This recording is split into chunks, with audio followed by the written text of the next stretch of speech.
Welcome back नाज़रीन। जी काशिफ मुनव्वर साहब, देखिए एमनेस्टी स्कीम तो जो भी आई है पीछे थोड़ी कामयाब हुई या नहीं कामयाब हुई, लेकिन कुछ इस तरह भी एमनेस्टी आई है जिन पर उन कंपेन के ऊपर इतना पैसा खर्च किया गया जितना इकट्ठा नहीं हुआ।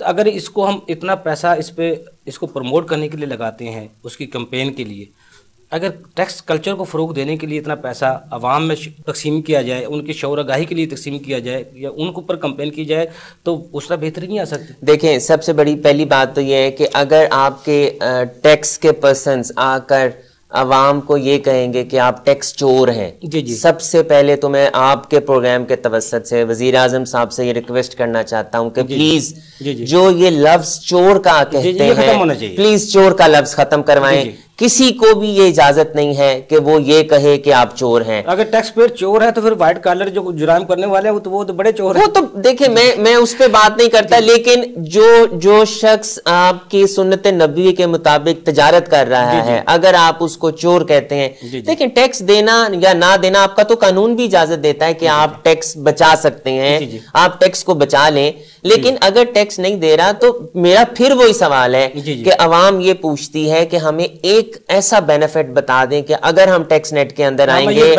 तो हमें ये बेनिफिट होगा। और जहां तक आपने ये बात की पिछले, अभी आप ये बात कर रहे थे कि पैसा ज्यादा लगा और एमनेस्टीज फेल हो गई, जहां तक मेरा ख्याल है एमनेस्टीज फेल करवाई जाती हैं।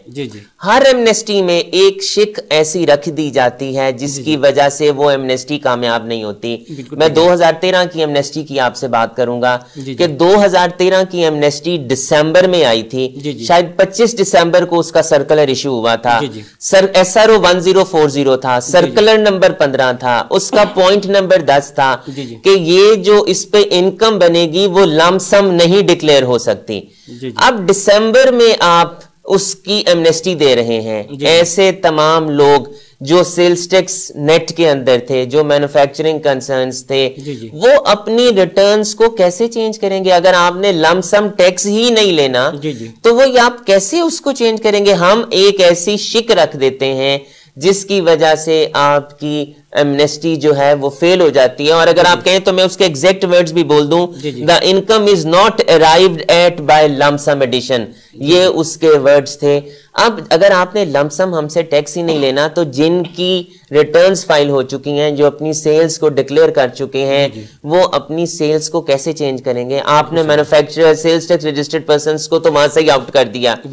अब वहां पर भी आपने, और हमेशा हर एमनेस्टी में एक ऑडिट का ये एक लाइन लिख दी जाती है कि 122 का जो ऑडिट है उसके अगेंस्ट आपसे एक्शन लिया जा सकता है। सर काशिफ मुनव्वर साहब, इस दफा जो भी एमनेस्टी अलग रहे, इस तरह की आए जिसपे हमारी हुकूमत भी और हमारे अवाम भी खुश हो, सबके लिए यकसा हो और तमाम जो तबकात हैं तमाम सेक्टर के लिए यकसा हो, तभी ये कामयाब हो सकेगी। और आइंदा इसके 10 साल के लिए, 15 साल के लिए पाबंदी लगा दें और इसको जो वेल ना करे, उसके बाद जो टैक्स पकड़ा जाए टैक्स चोर, उसके लिए ऐसा कानून बनाया जाए जो उसके बचने के नामुमकिन हालात पैदा हो जाए। देखें, इस बात में मैं सबसे पहली बात तो ये कहूंगा कि क्या हमारे डिपार्टमेंट्स के पास ये इन्फॉर्मेशन नहीं है कि कमर्शियल मीटर्स किस किस के पास हैं?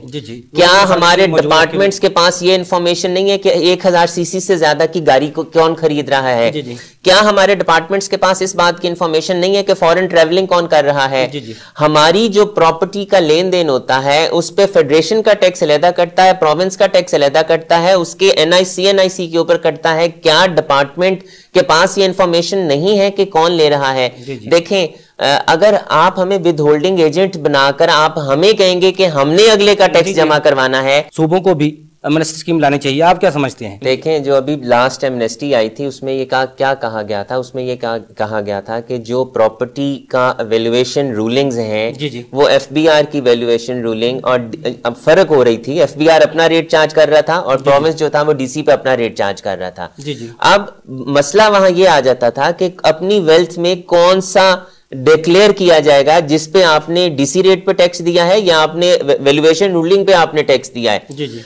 बिल्कुल प्रोविंसेस को भी रूलिंग एमनेस्टी देने की जरूरत है, क्योंकि हमारे प्रोविंसेस और फेडरेशन जब तक इकट्ठे नहीं होंगे तब तक मामला दुरुस्त नहीं होंगे। उसके बाद प्रॉपर्टी पे ये कहा गया कि 1% ऑफ द टैक्स हम सिफारिश करेंगे प्रोविंसेस से कि वो भी 1% ऑफ द वैल्यू पे टैक्स चार्ज करें। जी जी। अभी किसी प्रोविंस ने फेडरेशन की ये बात नहीं मानी है। जी जी। अब अगर फेडरेशन अपना बजट में चेंजेस फर्क लाता है और प्रोविंस उसको नहीं मांगता तो वो कैसे इंप्लीमेंट होगा? बिल्कुल सही है। जब तक प्रोविंसेस नहीं देंगे, जब तक प्रोविंसेस फेडरेशन के साथ मिलकर बैठकर अपने मसाइल जो आज भी हल इनके कॉन्फ्लिक्ट्स हैं, टाल मैन्युफैक्चरिंग का मसला है उनके साथ, वो रेस्टोरेंट्स के बिल्कुल ये मसाइल है, और वो उस पे क्लॉथिंग जो वो होता है डिजाइनिंग, जी बिल्कुल उसका भी जी SRO 333 है। वो आपका SRO ये कहता है कि अगर आप 2011 से पहले रजिस्टर हैं तो आप पे 1% की विद होल्डिंग होगी, और अगर आप 2011 के बाद हैं तो उस पे आप पे 8% विद होल्डिंग होगी। अगर हमारे कवानीन इस तरह के होंगे तो फिर हम कैसे चलेंगे? मैं सर्विस प्रोवाइडर्स की भी यहां पर बात करता चलूं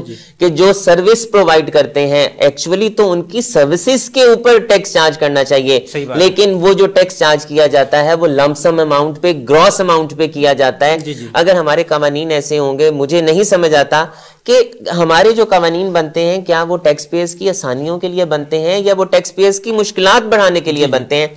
अगर हम अपने तमाम कवानीन को टैक्स पेयर्स की आसानियों के लिए बनाएंगे, और हम कंसल्ट कब करते हैं? हम बजट के बाद कंसल्ट करते हैं, हम बाद में करते हैं, असेंबली से अप्रूव कराने के बाद पूछते हैं, जब वावेला होता है तो हम पहले फिलर छोड़ दिया जाता है कि देखते हैं अवाम का रिएक्शन क्या आएगा। अगर अवाम ने रिएक्शन कर दिया वेल एंड गुड, अगर अवाम ने रिएक्शन नहीं किया तो खामोशी से वो पास कर देते हैं। कम है नई एमनेस्टी स्कीम के हवाले से आज हमारा प्रोग्राम है। ग्राउंड रियलिटीज को देखते हुए हुकूमत को क्या क्या इकदाम करने चाहिए नई एमनेस्टी स्कीम में, और किस तरह इसको कामयाब देखें जी, सबसे पहली बात तो ये है कि हमें अपने टैक्स नेट को बढ़ाना है। जी जी। तमाम ऐसे कवानीन जो टैक्स बेस को बढ़ाने के खिलाफ हैं और तमाम ऐसे सेक्शंस जिससे टैक्स पेयर की इज्जत मजरू होती है, जिससे टैक्स पेयर के खिलाफ आप खौफ पैदा करते हैं और नाजायज इख्तियारात का इस्तेमाल करते हैं, सबसे पहले तो उन कवानीन को ठीक करना है। अगर आप हुकूमत पाकिस्तान कुछ भी ना करे, कोई भी एमनेस्टी ना दे, लेकिन उन तमाम कवानीन को रिविजिट कर ले जिसकी वजह से आपका टैक्स नेट नहीं बढ़ता, जिसकी वजह से लोग टैक्स बेस के अंदर नहीं आते, जिसकी वजह से हैरेसमेंट होती है, तो मेरा नहीं ख्याल कि हमें इसके बाद कोई एमनेस्टीज देने की जरूरत हो। हमें उनको रिविजिट करना है। अगर हम उनको रिविजिट कर लें तो फ्यूचर में हमें किसी एमनेस्टी की जरूरत नहीं पड़ेगी। बिल्कुल सही काशिफ अनवर साहब, आपको बहुत शुक्रिया, आप हमें टाइम दिया। नाजरीन, जिस तरह काशिफ अनवर साहब का कहना था, टैक्स कवानीन और टैक्स पॉलिसियों को अवाम दोस्त बनाने की ज़रूरत है ताकि टैक्स नेट भी और टैक्स बेस को बढ़ा के मौजूदा टैक्स पेयर को भी रिलीफ दिया जा सके, उनकी इज्जत को बहाल किया जा सके, और टैक्स कलेक्टर और टैक्स पेयर के दरमियान जो एतमाद का फुकदान है वो भी ख़त्म किया जा सके। अगले प्रोग्राम तक के लिए अफजल ईबी को इजाज़त दीजिए। अल्लाह हाफ़िज़।